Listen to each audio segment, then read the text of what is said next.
Ano-ano ba yung mga products ng Queen White? Bali ma, meron ako ditong dala, yung Kojimansi Alum guys. So, di ba alam naman natin yung mga Pilipino, mahilig talaga sa mga pampaputing sabon. So, eto, napakasulit na. 1 kilos na siya. Meron siyang 10 square cut. Pang masa, ayan, 1 kilo na siya, 280 pesos lang. So, ito yung isa sa best-selling soap namin. Ang mura, 280 pesos. Yes, diba ma'am? Tsaka maganda yung ano niya, na maliliit lang yung cut niya. Yes po. Pwedeng pampamilya, pwedeng pang sports. Tapos, ayan, meron po tayong lotion. Ayan, Instagluta lotion. Meron po siyang SPF 45. Ayan. Ito po yung iba naming mga sabon. Magkano naman yun? Ito po is 250 pesos po. Affordable. Ayan. Yes, very affordable. Talagang, huwag niyo na akong tanongin kung ba't di ako maputi.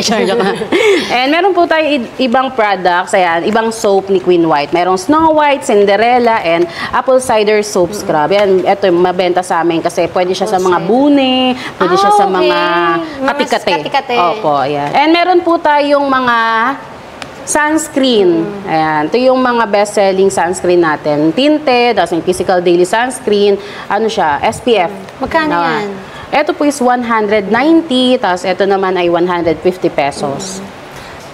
Meron din po tayo. Ang ganda ng packaging. Opo, ma'am. Ayan, meron tayong handy pack lotion. Ito yung small version, cute version ni Instagluta lotion. Para kung baga gusto mo magpaputi, kulang ang budget, meron kang small pack. Ayan, same lang sila. Ano lang siya, may small and big version. Magkano itong maliit? Ito po ay 60 pesos only. Affordable. Very affordable. Pwede siya pag yung may mga outing. Kasi kasya lang siya sa maliliit na bag. Ano yung pinaka-bestseller na moving mo ngayon? Bali, ito po yung bestseller ni Queen White, yung Rejuvenating Set and Queen White Goddess Set. Ito po kasi yung first product na nirelease namin year 2018.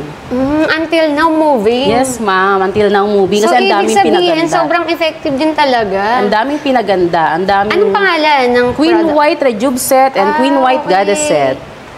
Yan yung may corona na ano. So, yung packaging. Packaging. Diba? Very unique.